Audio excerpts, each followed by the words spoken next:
It worked. The machine has been destroyed. It ends here.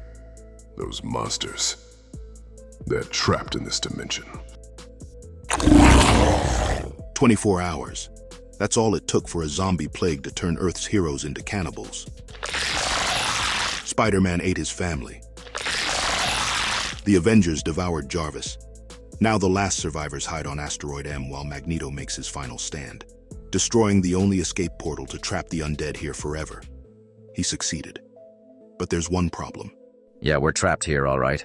With you. I know you're not looking forward to being devoured, but I give you my word. If you surrender, I'll make sure you die painlessly first. Screw that. I want to hear this one squeal. The fight is half the fun.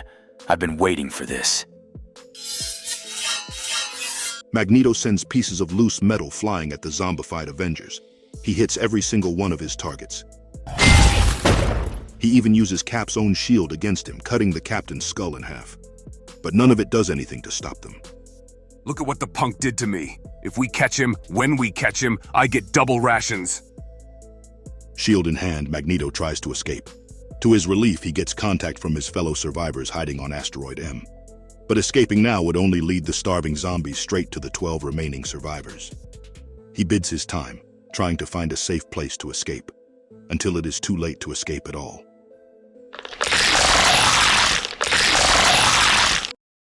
The zombies devour Magneto, and yet they are still hungry, never satisfied. They have received just enough nourishment, if you can call it that, to talk about the situation reasonably, or almost reasonably. I ate my wife, my aunt. Why? Why did I do that? Spider-Man, please. There's not a person here who didn't eat a loved one. All the Avengers had a piece of Jarvis. He almost didn't fight it. It was horrific. But we only have so long after we eat where our thoughts aren't clouded by the hunger, and I think we've established that there is no food.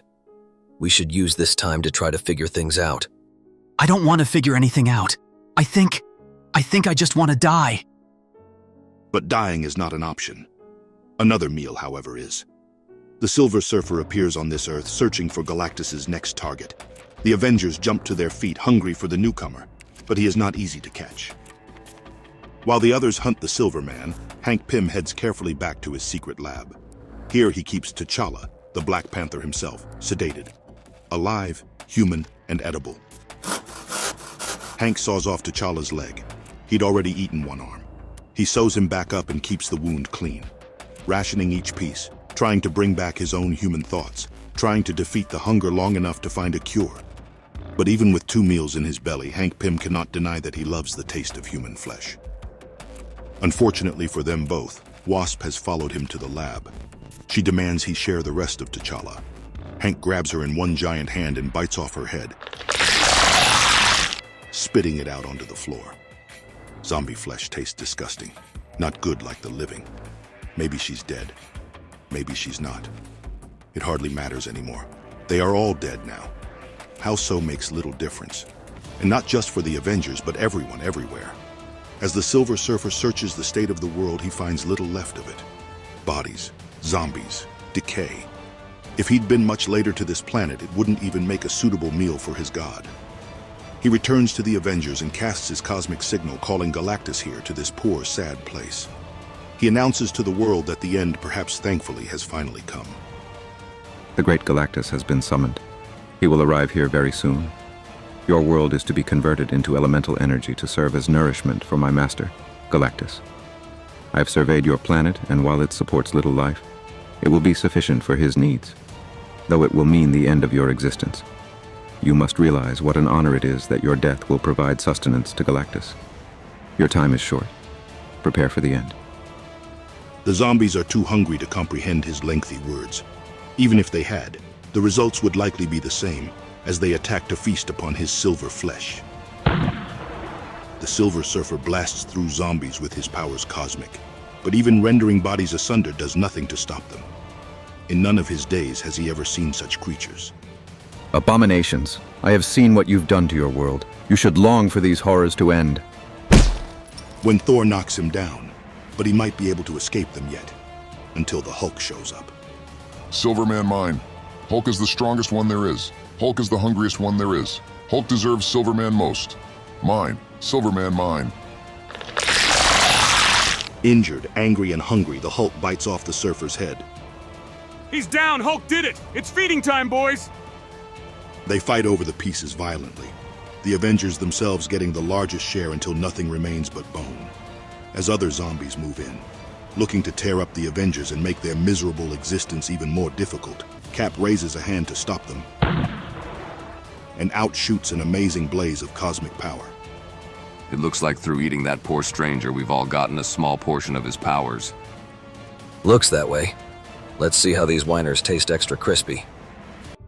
Meanwhile, still woozy from the sedatives and 2 missing limbs, T'Challa limps down the destroyed street and empty houses of New York.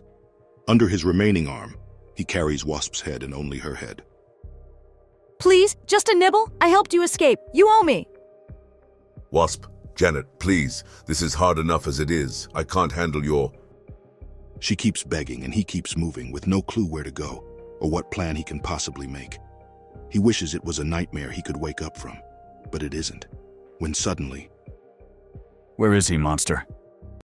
The survivors from Asteroid M have come looking for Magneto and are shocked to find that T'Challa is both human and alive. Meanwhile, standing among the ashen bodies of their former friends and filled with cosmic power, the Avengers look skyward to find Galactus himself towering over them. The Avengers are unfazed. All they see in him is a gigantic meal that might finally satisfy their hunger. The Avengers and Galactus blast each other with cosmic rays until, torn and battered from the fight, the Avengers retreat. Hank knows it is time to show them his hideout because if they are going to defeat and consume something as powerful as Galactus, they're going to need their brains working for a change. Of course, T'Challa is no longer in the lab. He has finally found the help he didn't dare hope for. The team from Asteroid M agree to get him off the planet and seek a cure for Wasp and the others. Meanwhile, over the course of several days, surviving on digested bits of the Silver Surfer pulled from their own stomachs, the Avengers have collected an array of supplies. Vibranium from Wakanda, crystals from the Sanctum Sanctorum, scavenged Baxter Labs tech, and several things from Castle Doom. The Avengers have built themselves an amplifying machine. With each of them using their power cosmic to fuel the machine, their blast is amplified and shoots straight at Galactus. It's Space God on the menu tonight.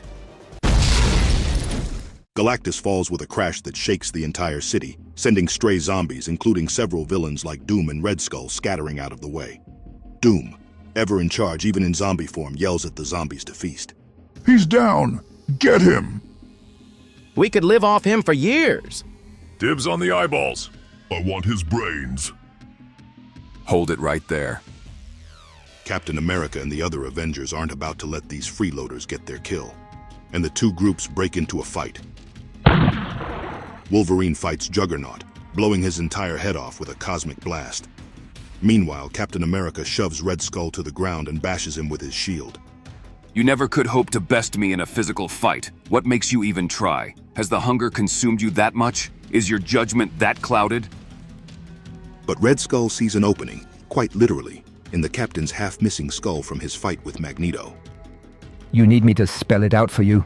You've never had such an obvious weakness before. He reaches up and scoops out the last of Captain America's brain in a tight fist.